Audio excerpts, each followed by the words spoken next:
ભાવનગર શહેરના એક પરિવાર માટે મનાલી પ્રવાસ ખુશીના બદલે શોકની સફર સાબિત થયો।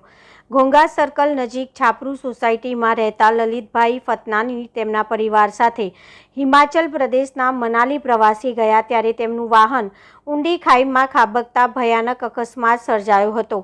આ દુર્ઘટનામાં પરિવારના 5 સભ્યોના કરુણ અવસાન થયા હોવાનું સામે આવ્યું છે, જ્યારે 4 લોકો ઈજાગ્રસ્ત હાલતમાં બચાવી લેવામાં આવ્યા છે।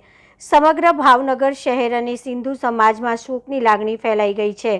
ઘોંઘા સર્કલ નજીક છાપરૂ સોસાયટીમાં રહેતા લલિતભાઈ ફતનાની તેમના પરિવાર સાથે હિમાચલ પ્રદેશ મનાલી પ્રવાસે ગયા ત્યાં તેમનું વાહન ઊંડી ખાઈમાં ખાબકતા ભયાનક અકસ્માત સર્જાયો હતો।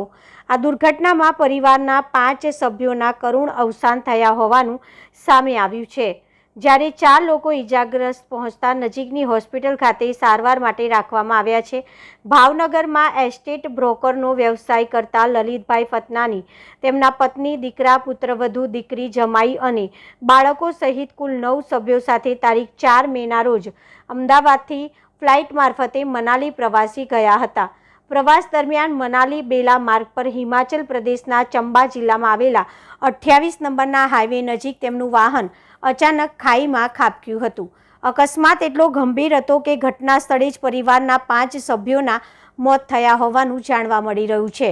અકસ્માત બાદ સ્થાનિક પ્રશાસન અને રેસ્ક્યુ ટીમ દ્વારા બચાવ કામગીરી હાથ ધરવામાં આવી હતી। જોકે વરસાદ અને વાતાવરણ ખરાબ હોવાના કારણે રેસ્ક્યુ કામગીરીમાં મુશ્કેલી પડી હતી, જ્યારે હિમાચલ પ્રદેશ તંત્ર દ્વારા ઝડપી રેસ્ક્યુ ટીમ મોકલવાની અકસ્માતની ઘટનામાં 4 લોકોને સલામત રીતે બહાર કાઢી નજીકની હોસ્પિટલમાં સારવાર માટે ખસેડવામાં આવ્યા છે। ઈજાગ્રસ્તોમાં મયંકભાઈ લલિતભાઈ ફતનાની, ફોરમબેન મયંકભાઈ ફતનાની, જીયાસ મયંક ફતનાની અને પ્રિયંકભાઈ ભોપાણીનો સમાવેશ થાય છે। મનાલી જતા બંને આગ ઓજારી ઘટનાના દુર્ભાગ્યપૂર્ણ રીતે ભાવનગરના લલિતભાઈ ફતનાની, સોનિયાબેન લલિતભાઈ ફતનાની, પ્રિયંકભાઈ ભોપાણી, કાજલબેન ભોપાણી અને દિવ્યાંશુ ભોપાણીના કરુણ અવસાન થયા હોવાનું સામે આવ્યું છે। આ દુર્ઘટનાને લઈને સિંધુ સમાજમાં ભારે શોક લાગણી વ્યાપી ગઈ છે। સિંધુ સેના પ્રદેશ અધ્યક્ષ કમલેશભાઈ ચંદાણીએ હિમાચલ પ્રદેશ પ્રશાસન સાથે સતત સંપર્કમાં રહી જરૂરી સહાય અને વ્યવસ્થાને સુનિશ્ચિત કરી રહ્યા હોવાનું જાણવા મળી રહ્યું છે। મૃતકોના પોસ્ટમોર્ટમની કાર્યવાહી ચંબા જિલ્લાના ચવાડી ભાટિયાલ હોસ્પિટલ ખાતે કરવામાં આવશે। પરિવાર અને સમાજ દ્વારા હિમાચલ પ્રદેશમાં જ અંતિમ સંસ્કાર કરવાનો નિર્ણય લેવામાં આવ્યો છે। સમાજના આગેવાનો અને પ્રતિનિધિ મંડળ સ્થળ ઉપર રવાના થઈ ચૂક્યા છે। મારું નામ ભરત કુમાર પરશુરામ વાધવાણી, સિંધી જનરલ પંચાયત મહામંત્રી। આજે આપણા સિંધી સમાજના જે છે તે મળવા ગયા હતા, દુઃખદ ઘટના બની છે, શું છે? અમારા સિંધી સમાજના 9 વ્યક્તિઓ પ્રવાસ કરવા માટે મનાલી ખાતે ગયા હતા। ત્યાં એક દુઃખદ એક્સિડન્ટ બન્યું છે, જેમાં કારમાં 9 જણા સવાર હતા। તેઓમાંથી 5 જણાનું દુઃખદ અવસાન થયેલ છે અને 4 વ્યક્તિઓ અત્યારે સારવાર હેઠળ છે।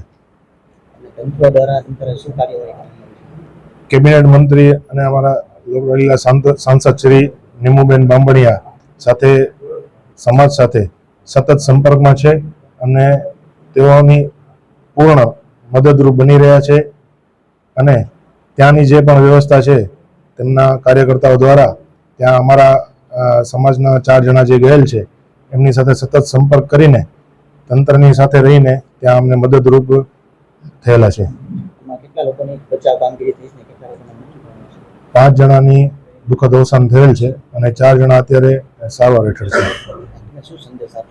હું સિંધી સમાજ અત્યારે હાલમાં આ દુઃખદ ઘટનાથી પરિવારજનો સાથે સતત ઊભા છે। એમના દુઃખમાં અમે બધા સહભાગી બન્યા છીએ અત્યારે હાલે, અને હું ખાસ આભાર વ્યક્ત કરીશ આપણા કેબિનેટ મંત્રી શ્રી નીમુબેન બાંભણિયા બેનનો। મારું નામ મુકેશભાઈ મોહનલાલ સુગન છે। આ જે કોઈ દુઃખદ ઘટના બની છે એ મારા વેવાઈ થાય છે।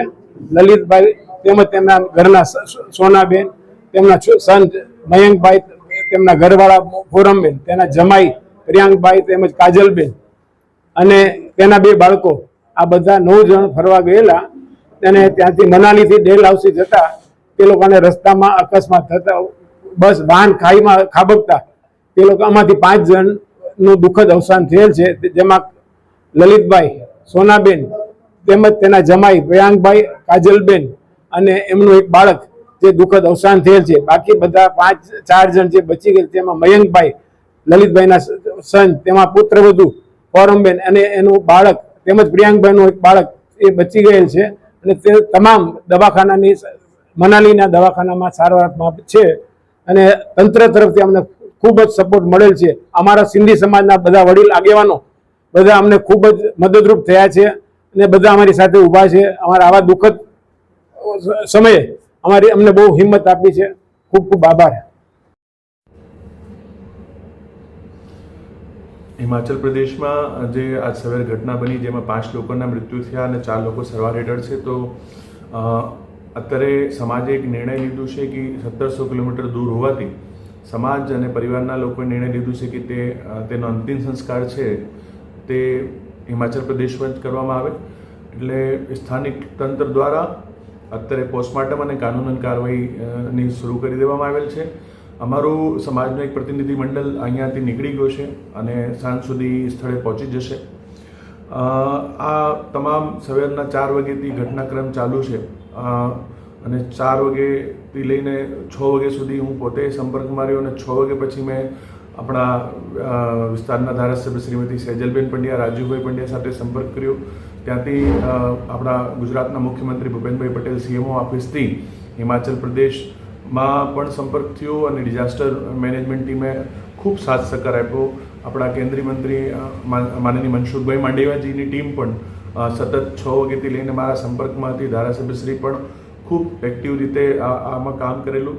આપણા કેન્દ્રીય મંત્રી શ્રી નીમુબેનનું પણ કોલ આવેલું અને એમને પણ ચિંતા વ્યક્ત કરી અને ત્યાં સ્થળે જે જરૂરી સુવિધાઓ પહોંચાડવાની હતી એ પહોંચાડી છે. અને આ જે ઘટના બની છે ખૂબ દુર્ભાગ્યપૂર્ણ છે. 5 મૃત્યુ તો આપણા ભાવનગરના લોકોનું થયું છે. છઠ્ઠું એક જે ડ્રાઈવર હતો એનું પણ મૃત્યુ પામ્યું છે. એટલે અત્યારે કુલ અંક 6 થઈ ગયો છે મૃત્યુનું. 4 લોકો જે છે અત્યારે સારવાર હેઠળ છે ને એમને ખતરા જે ચિંતા જેવી કોઈ બાબત છે નહીં, એ તંદુરસ્ત થઈ જશે. અમારું પ્રતિનિધિત્વ મંડળ સાંજે પહોંચશે અને ત્યાં પછી અંતિમ વિધિની આગળની કાર્યવાહી અને કાનૂની કાર્યવાહીને કરવાનું હશે. હું એકવાર ફરીવાર હિમાચલ પ્રદેશ સરકારનું, ગુજરાત સરકારનું, આપણા સ્થાનિક ધારાસભ્યશ્રી, મંત્રીશ્રીનું હૃદયપૂર્વક આભાર માનું છું, જે સવારથી 6 વાગ્યાથી લઈને 8:30-9 વાગ્યા સુધી કન્ટિન્યુ મારી સાથે સંપર્કમાં રહીને જરૂરી સુવિધાઓ અહીંયા પૂરી પાડી છે.